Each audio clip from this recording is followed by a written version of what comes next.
Nossa proclamação do Evangelho precisa ser de tal forma que Cristo seja o centro de nossa pregação e não a necessidade do nosso ouvinte.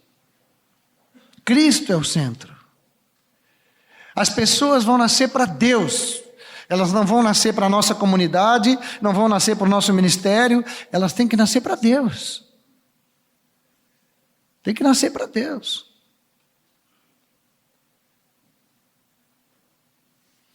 Então, um dos sinais visíveis que temos que observar é crer realmente, é fé. É fé. Tem que nascer da fé e pela fé. Tem que crer no Senhor. Tem que crer.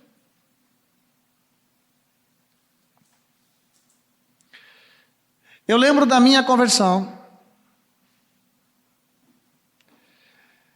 Eu nasci do alto antes de me converter. Que coisa, agora compliquei a doutrina, né? Não, antes de fazer aquela entrega oficial, aquela que vale, antes daquilo ali, eu já havia tido a experiência do novo nascimento.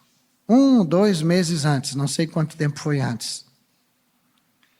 Porque fui levado para ouvir um evangelista que nunca ouvi. Vocês já ouviram isso, mas tenham paciência, né? E não ouvi o homem, fui para casa e tinha aqueles cânticos que já contei para vocês. E sento lá, meia-noite, estou lá com aqueles cânticos e olho, tentando lembrar a melodia. Lembrei a melodia, comecei a cantar. Minha vida mudou ali. No dia seguinte eu não sabia viver o novo, porque não tinha a menor instrução de viver o novo. Então ainda fazia coisas do velho. Assim como Moisés saiu do Egito, mas a pessoa olhou para ele lá na terra de Miriam e ele é um egípcio. Ainda estava com uma cara de egípcio ainda, mas depois foi mudando. Agora, eu tenho certeza que nunca mais fui o mesmo. Nunca mais. Eu não sabia o que fazer com aquilo. Tanto que eu não fiz nada, fiquei quietinho. Mas alguma coisa nova estava acontecendo. Eu levava a minha filha para a creche pequenininha, tinha 1 aninho. Incrédulo terrível. 2 aninhos tinha a Aline. E eu ia com a Aline. Eu preciso de Jesus. E eu dizia para ela, tu precisa de Jesus. Então, nós já sabíamos que Deus estava fazendo alguma coisa, mas não sabia o que era. Ele fez.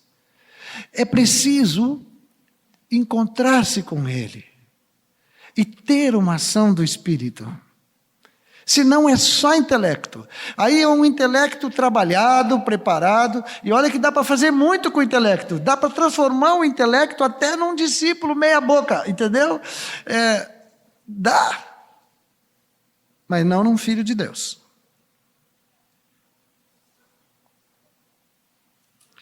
Então, isto é uma das questões. Outra questão, e que aconteceu também conosco, Edu e comigo, nos convertemos juntos, é que começamos a ser atraídos pela palavra. A palavra de Deus começa a gerar uma atração sobre nós. Não sabemos ler, não entendemos nada, e aquilo tudo está ali ainda muito... Mas somos atraídos pela palavra. Um exemplo que eu uso, os que já ouviram tantas vezes, tenham paciência, é que quando nasce um nenezinho, um nenê normal assim, que nasce na maternidade... depois que ele toma aquele banho dele, que ele já está mais... põe ele sobre o peito da mãe, e não leva muito tempo, ele começa a mamar. Ele começa a mamar, ele suga, ele puxa firme, a barriguinha já está reclamando, e ele já vai colocando aquele leitinho quentinho lá para dentro. E eu pergunto para vocês, quem foi que ensinou essa criança... Primeiro, a sugar. Quem que ensinou ele onde é que era o restaurante? Quem ensinou? A recém-nasceu. Acontece que nasceu. Esse que é o ponto. Nasceu. Porque nasceu, já quer se alimentar. Às vezes com um pouquinho de dificuldade, depende das condições que nasce, Mas todos precisam, têm fome. E os pais é que vão ajudar a se alimentar. Os pais é que vão ajudá-lo. Agora, nós podemos ajudar qualquer pessoa a comer, mas nós não podemos ajudar ninguém a ter fome. Vocês conseguem ajudar alguém a ter fome? Não, a fome é um negócio que surge dentro da pessoa. Ninguém diz assim, eu vou te dar uma colherinha de fome. Entendeu? Não, claro que se deixar sem comer vai ter fome. Mas essa reação do organismo de fome é uma coisa própria. Então quem nasceu de Deus tem fome da palavra de Deus. Jesus disse, eu sou o pão vivo que desceu do céu. Quem de mim se alimenta, por mim viverá. O sujeito não quer se alimentar de Cristo, vai viver de quem? Vai viver dele mesmo, né? Então há uma reação que tem que ter aquele que nasce de novo. Tem que começar a dizer alguma coisa para Deus. Tem que seja aquele chorinho de quem nasce, que leva aquela palmadinha, mas tem que dizer alguma coisa para o Senhor. Tem que começar a ter necessidade de falar com Deus.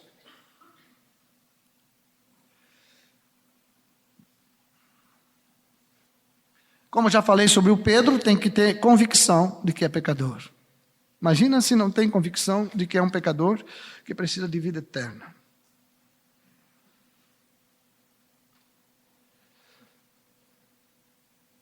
Então, outra coisa que a reação normal de quem crê e de quem recebe poder para se tornar filho de Deus é que se humilha, naturalmente se humilha diante de Deus. Se humilha. É aquela humilhada assim de quem já está andando há mais tempo, mas se humilha. Reconhece que sem Ele não pode fazer nada. A pessoa vai se tornando uma criatura que vive em fé. Ela começa a querer saber o que na sua vida está ferindo o seu Senhor. E o Senhor vai mostrando, devagarinho, não pode mostrar tudo num dia só, né? Ele falou para os judeus, não posso tirar os inimigos todos de uma vez só, senão a bicharada vem da floresta e ataca vocês. Então ele vai trazendo um crescimento. E nós vamos falar um pouquinho sobre isso agora, daqui a pouquinho. O crescimento vem de Deus. E o crescimento não é um crescimento para ficar entendido na Bíblia. O crescimento é para ficar parecidinho com Jesus. Esse é o propósito eterno. Nasce, ok, nasceu, agora se vem. Agora que nasceu, olha só quem se mobiliza por causa daquele nenenzinho ali. Apóstolos, profetas, evangelistas, pastores e mestres, todos com vistas ao reto ordenamento dos santos. Para quê? Até que todos cheguemos à unidade da fé, ao pleno conhecimento do Filho de Deus, à medida da estatura da plenitude de Cristo, todo mundo trabalhando para que os filhos de Deus se tornem semelhantes a Jesus. Mas tem que nascer de Deus. Uma outra coisa que me incomoda um pouco, e que eu vejo na Bíblia o contrário, é quando o sujeito se converteu, que ele nasceu, que ele foi até batizado nas águas,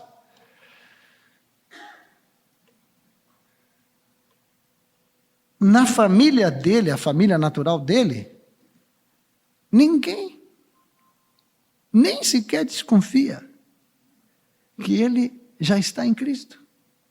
Ele consegue conviver com a parentada toda, e ninguém nota nenhuma mudança nele. Aí eu pergunto para vocês, é possível o Espírito Santo habitar em qualquer pessoa e ninguém notar? É possível? Pode ser que não nos notem a nós, mas a presença de Deus, por favor.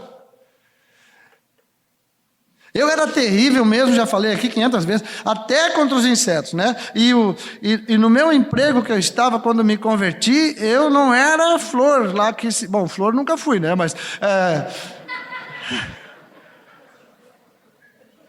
Mas eu era um homem complicado. Eu era complicado. Tá bom, descontraiu um pouco. E uma vez, nunca esqueço disso, uma colega de trabalho me disse assim: olha, Moacir, te conhecendo como te conheci, eu tenho certeza que Jesus muda mesmo a vida de uma pessoa. Fiquei olhando para ela. Eu me enchi de alegria. Ele foi visto em mim. Isso quer dizer que ele estava lá. Ele estava lá. Então tem que haver um testemunho público. Não é uma pregação, se converte, sai para Cristo, no outro dia está com o braço lotado de folheto, deixando atucanados os colegas lá de serviço, entendeu? Esperando no portão para falar de Jesus para todo mundo. Não, não é isso. Deixa Cristo aparecer na tua vida.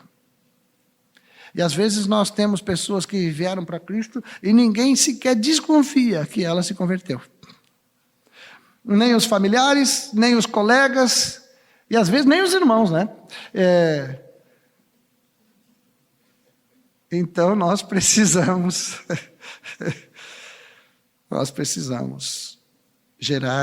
cooperar com o Espírito Santo para gerar filhos para Deus, bem nascidos, Apgar 10. Sobre o testemunho público, há vários. O da Samaritana, que já mencionei aqui para vocês. O de Zaqueu, foi um testemunho público, ele começou a distribuir dinheiro para todo mundo. Imaginem que testemunho que foi de Zaqueu. Ele era um cobrador de impostos, ele era um cara muito sem vergonha, todo mundo ficava atravessado com ele. Um dia eu assisti um desenho infantil, que era a história do Zaqueu, fiquei olhando o desenho. Como fizeram direitinho o desenho? Porque ninguém gostava do Zaqueu. O pessoal olhava atravessado para o Zaqueu. Daqui a pouco o Zaqueu sai com a mala cheia de dinheiro e começa a distribuir dinheiro para todo mundo. Estava visível que esse homem tinha se encontrado com o Senhor. Aquele endemoniado gadareno lá, o cara tinha tanto demônio, 2.000 acharam onde ir. Agora os outros nem sei, porque 2.000 ainda tinha uns porquinhos ali, mas o resto... E saiu tudo. E o sujeito se agarrou no Senhor e disse: eu vou contigo. E o Senhor: não, fica aí. Vai agora para os teus, para a tua parentela, e diz para eles como o Senhor teve misericórdia de ti. Esse é um testemunho que tem que ser dado. Como Deus teve misericórdia de mim. A samaritana, vocês já ouviram ali. Outros tantos que há experiências com o Senhor Jesus. E outros que vocês conhecem.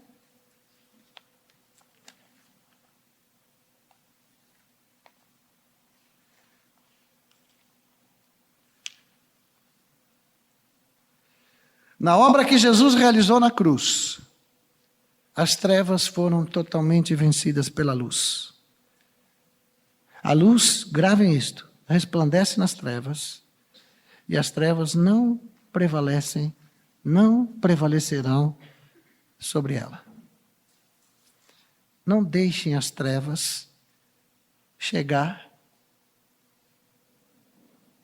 aquela coisa preta assim, vem com lápis amarelinho, dá uma pintadinha. As trevas não vão se impor, nem prevalecer sobre a luz. O que é luz, é luz.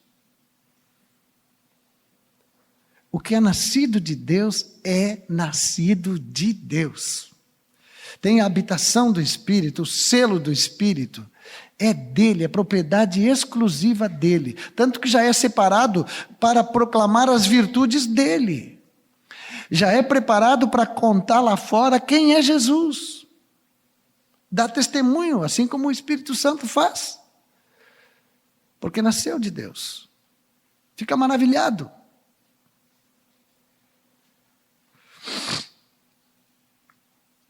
Então tem que haver arrependimento. Tem que haver uma mudança de atitude, uma mudança de mente, tem que haver essas coisas todas. Só que isso acontece não porque nós vamos ensinando, até que mudamos o entendimento da pessoa. Quando conseguimos mudar o entendimento da pessoa, agora já é um discípulo. Não. Ele tem que ser transformado de dentro para fora. E nós vamos ajudá-lo com a palavra de Cristo, para que a sua mente seja renovada com a palavra e as suas atitudes mudem por causa da revelação que está tendo da palavra de Cristo. Então vai sendo transformado pela palavra. Contemplando Jesus na palavra que uma pessoa vai ser transformada. 2 Coríntios 3,18 diz isso: e todos nós, com o rosto desvendado, contemplando como por espelho a glória do Senhor, somos transformados de glória em glória na sua própria imagem, como pelo Senhor o Espírito. Então tem que ser uma obra do Espírito para transformar, mas também para gerar, para nascer. Se o Espírito vai transformar, ele só pode transformar quem ele gerou, nasceu. Tá bom? Amém? E o batismo nas águas? Está na porta. Aí vem aquelas perguntas teológicas antigas. Quando é que a gente batiza? Porque a gente vê no Novo Testamento que já se batizava logo. Agora parece que a gente tem que estar todo aquele cursinho, né? Livreto 1, 2, 3... Depois faz ainda uma pós-graduação no 1, e depois até que o cara já fica meio úmido, então daí já põe na água.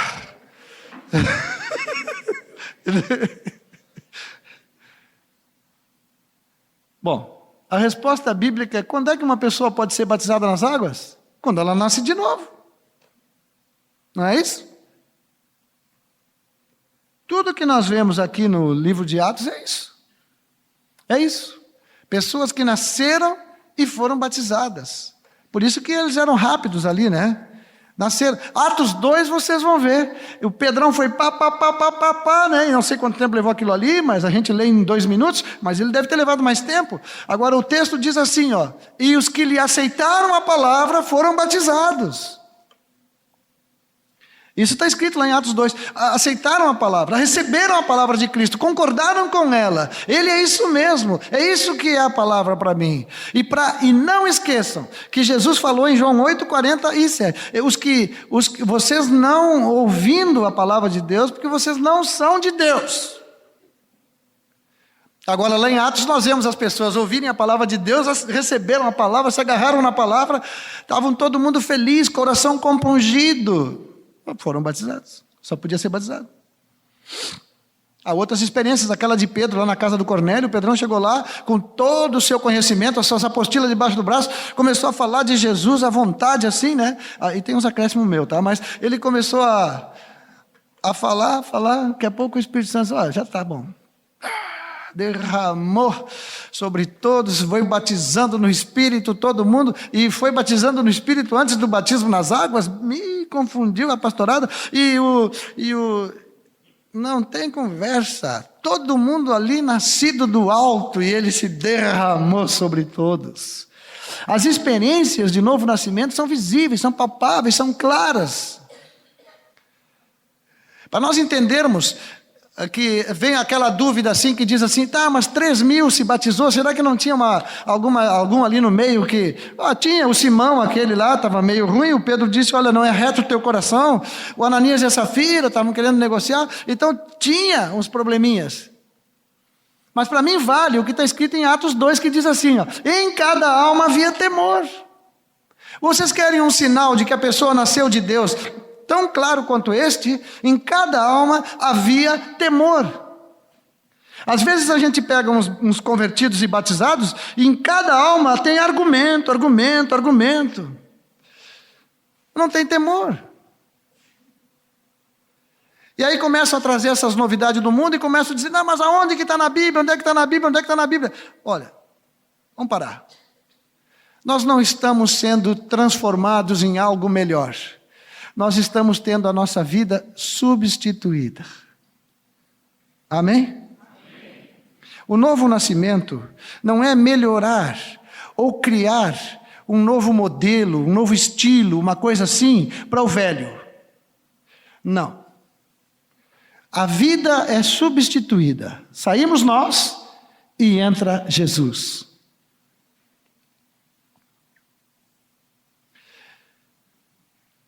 Amém?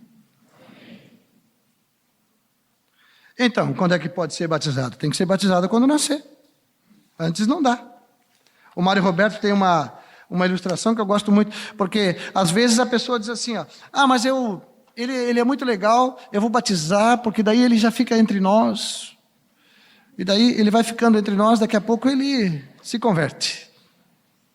Isso é comum, isso não é tão incomum não.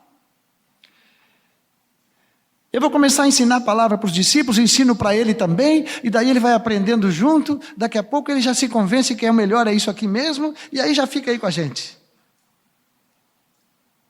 O Mário Roberto usa uma expressão assim, não se dá milho para os ovos, só se dá milho para os pintos. Por quê? Já pensou chegar lá e pegar a galinha, levanta a galinha e joga milho nos ovos. No outro dia estão lá os ovos e está o milho lá, ninguém aproveitou nada. A galinha que começou a ficar desconfortável, porque aquele monte de milho e ela está chocando. Então, às vezes, a gente começa a dar comida para pinto que não nasceu, para ovo que não chocou. E a gente pensa que já é um irmão amado em Cristo. E daqui a pouco ele e nós já estamos convencidos que ele tem vida eterna, que ele está em Cristo, que ele já é uma raridade. É muito fácil nós nos enganarmos. Sabe por quê? Porque nós não compreendemos que Deus enviou seu Filho para nele gerar uma nova criação. Ele não enviou seu Filho para dar uma melhorada na velha criação.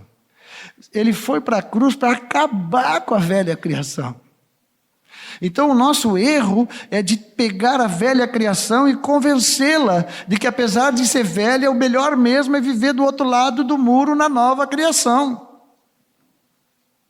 Ele nos transportou do império das trevas para o reino, mas a gente já leva a malinha junto. Não leva nada. Vai passar pelo buraco da agulha. Nada passa, só o sujeito. E assim mesmo se nascer de novo. A tentação que vem sobre nós é muito grande de manusear a nossa ferramenta na obra de Deus. É muito forte e nem quero culpar ninguém que fez isso, porque eu tenho certeza que já fiz isso. Agora, não gera filhos. Quem gera filhos para Deus é Deus. É Ele que gera filhos para Ele. E se vocês observarem o que o espírito do anticristo está fazendo sobre a igreja hoje, quando a gente fala do anticristo, a gente só pensa que ele vai nos perseguir, né? Vem aquela visão assim, o anticristo com um tanque de guerra, tocando-lhe bala nos crentes, botando todo mundo na cadeia, e essa é a impressão que dá, né? Antigamente me mandavam uns e-mails assim, dizendo o que o anticristo ia fazer com os pastores. Ajudavam um monte, né? Então a visão que nós temos do anticristo é que é um cara terrível que vai nos perseguir, vai nos procurar em cada canto, embaixo de uma lata, vai nos procurar para nos matar. Ele é muito mais mortal que isso, irmãos.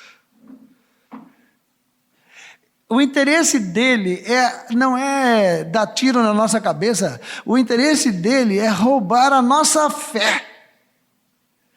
Se ele pode nos ensinar o evangelho do jeito dele, ele vai nos ensinar o evangelho com o nome de Jesus e tudo. Mas ele vai mexer naquilo que pode nos dar vida eterna. Aí ele mata, amíngua.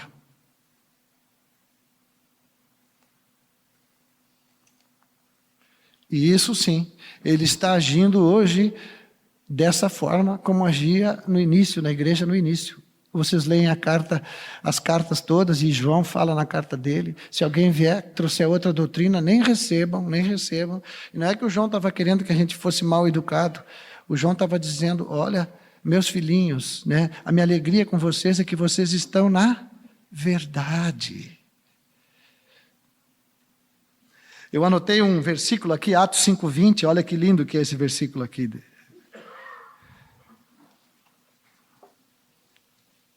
Aqui depois que se abriu os portões ali, né?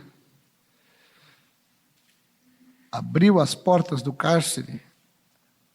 Ide e apresentando-vos no templo, dizei ao povo todas as palavras. Da onde? Viram? Grave isso. As palavras que temos são palavras de vida eterna. Elas precisam levar uma pessoa a conhecer a Cristo, a receber a Cristo, a se render a Cristo. A vida eterna que esta palavra conduz é esta: que te conheçam a ti, o único Deus verdadeiro, e a Jesus Cristo a quem tu enviaste. Isto é vida eterna. Em 1 João capítulo 5,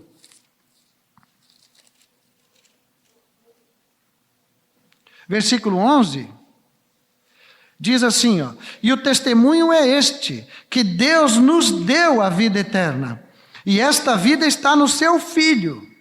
Aquele que tem o Filho tem a vida. Aquele que não tem o Filho de Deus não tem a vida.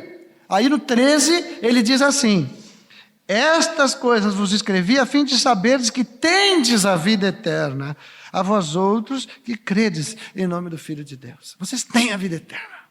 Vocês que creram nele, vocês sabem que ele é realmente a verdade, o Filho do Deus vivo. Vocês creem de tal maneira que se entregaram, se pegaram a ele, colocaram a vida de vocês toda diante dele. Vocês têm a vida eterna.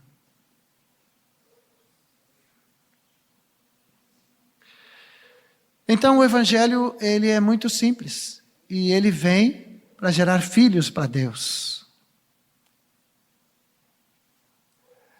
Quando disse: eis que vos digo boa nova de grande alegria, que será para todo o povo, o anjo veio e falou para os pastores, ele diz: que hoje vos nasceu na cidade de Davi o Salvador, que é o Cristo.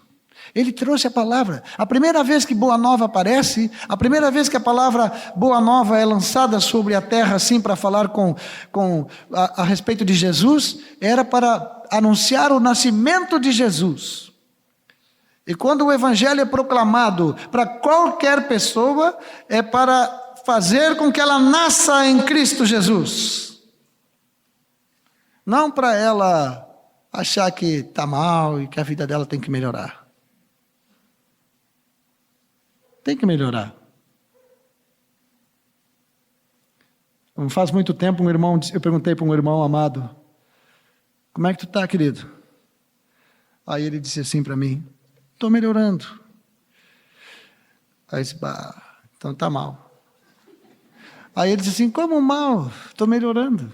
Eu digo: não, amado, tem que morrer. Não pode melhorar, tem que morrer. Se melhorar, estraga. Tem que morrer e deixar Cristo viver de uma vez por todas. O cara começa a melhorar, começa a ficar forte, né? Nele mesmo.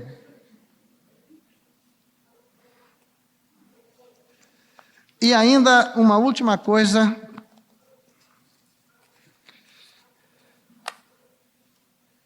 Filipenses capítulo 2.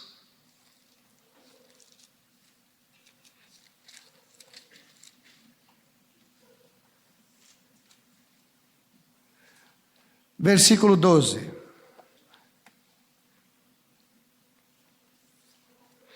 Assim, pois, amados meus, como sempre obedecestes, não só na minha presença, porém muito mais agora na minha ausência, desenvolvei a vossa salvação com temor e tremor.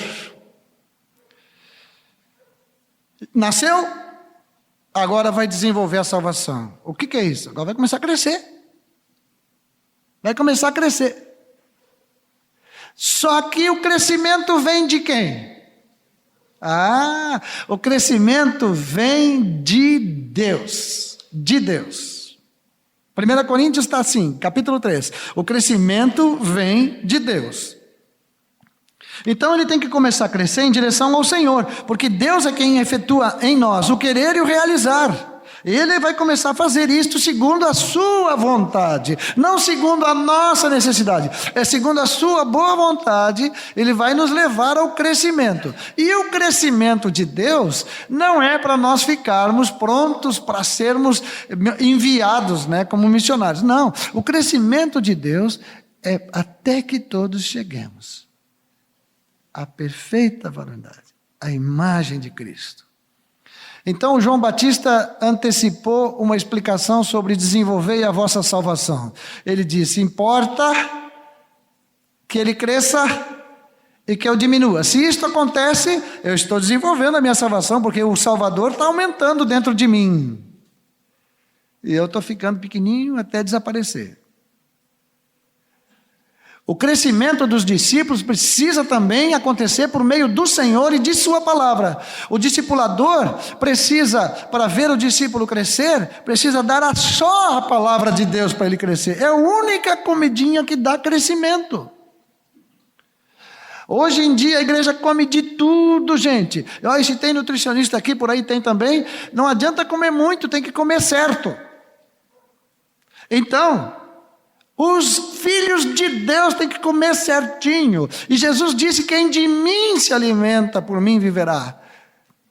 Senão nós começamos a meter conselho no meio, conselho para cá, conselho para lá, opinião daqui, opinião dali. O sujeito não cresce, não cresce, não cresce de jeito nenhum. Vai crescer de que jeito? Fica o dia todo comendo só, como é que chama aqueles salgadinhos?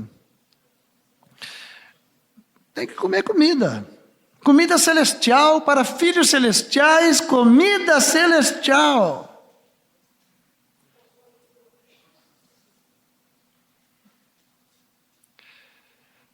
Aí cresce, vai seguindo a verdade em amor, vai se dando conta que é o santuário de Deus, começa a deixar o Senhor tomar conta da sua própria casa, começa a perceber a manifestação de Deus na sua vida e vai se alegrando com tudo aquilo ali e vai crescendo em direção à estatura de Jesus. Para a alegria de Deus, né? Porque diz que o propósito dele é que sejamos uma família de filhos semelhantes a Jesus, para a glória de Deus Pai. Então, à medida que os discípulos vão sendo conduzidos à imagem de Cristo, Deus vai sendo glorificado. À medida que nós seguramos um pouco e não deixamos eles ficarem semelhantes a Cristo, não é que nós estamos sendo bons discipuladores, nós estamos tirando a glória de Deus. E daí não cresce também.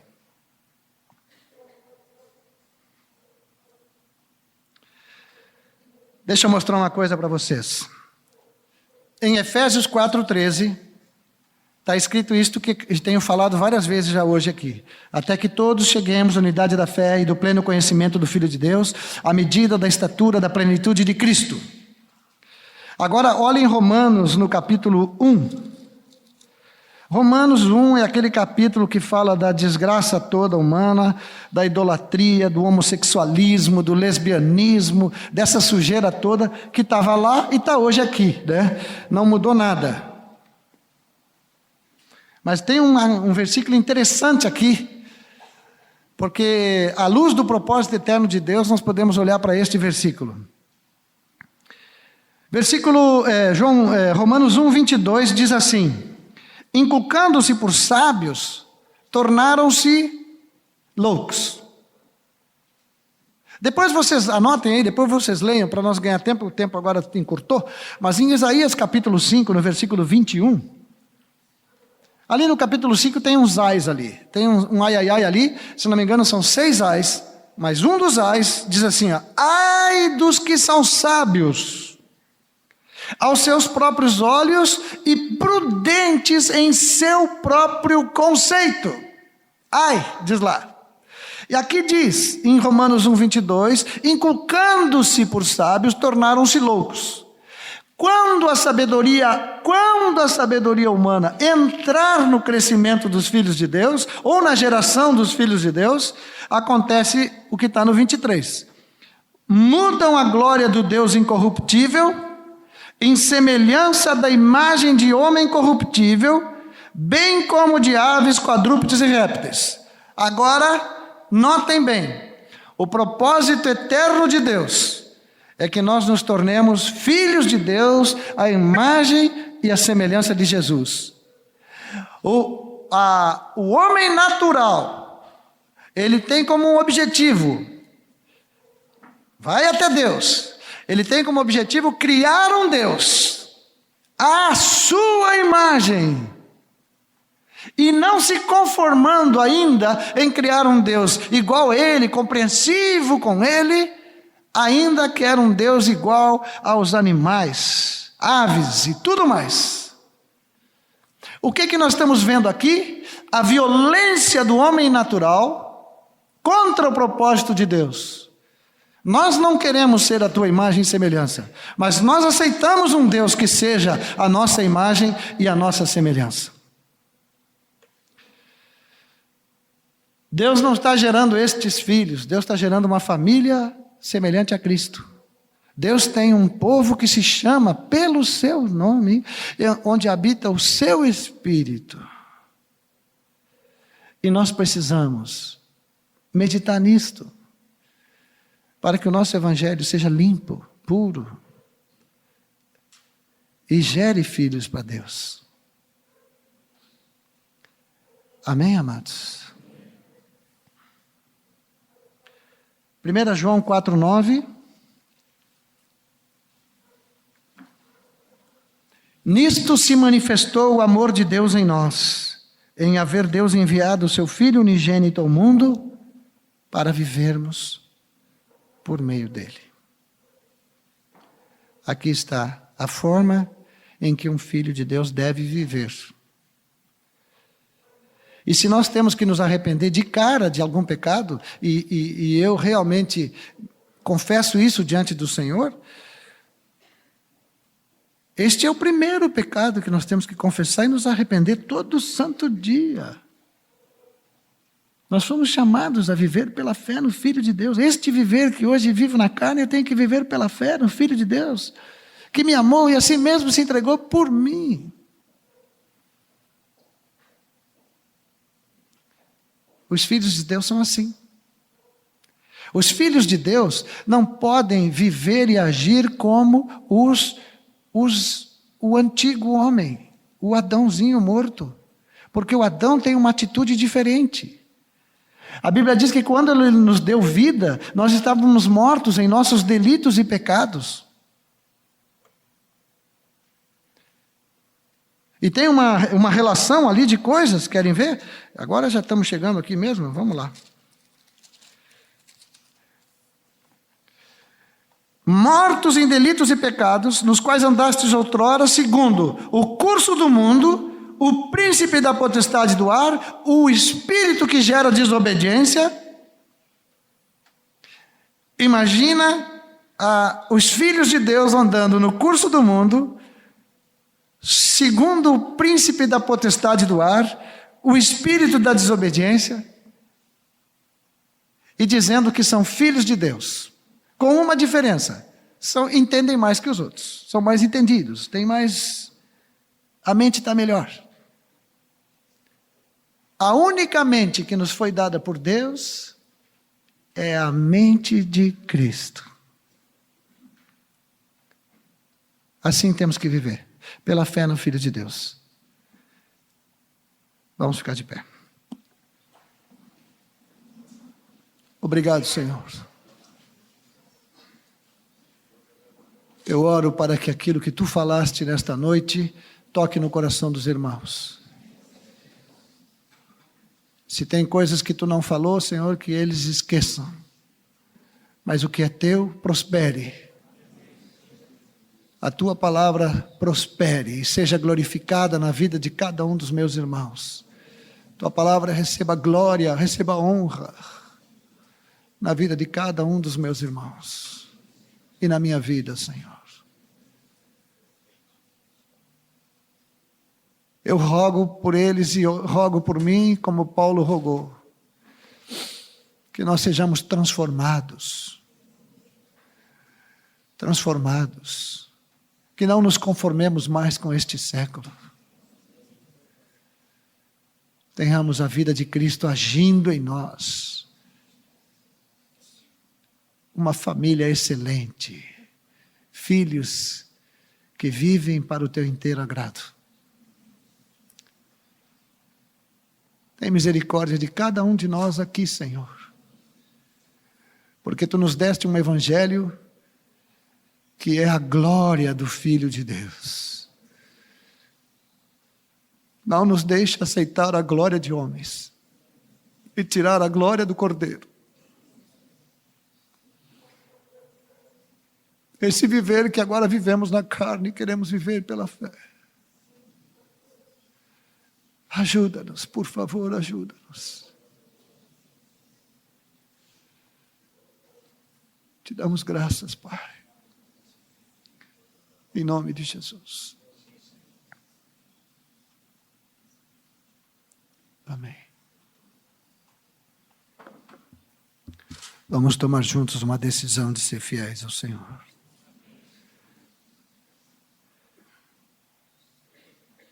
A Bíblia diz que o que se requer do dispenseiro é que ele seja encontrado fiel.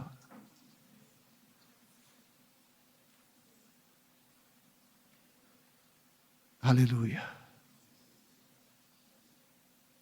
Obrigado, Senhor Jesus. Amém. Amém, queridos. Lembrando, os que chegaram depois que eu falei, a semana que vem não temos encontro aqui na segunda-feira para este treinamento, porque não haverá encontro aqui na segunda, mas na segunda seguinte, dia 13 de agosto, estamos aqui para examinarmos juntos o capítulo 2 do livro de Atos dos Apóstolos. E vai ser uma bênção. Todos vocês aqui, em nome de Jesus, sejam fiéis.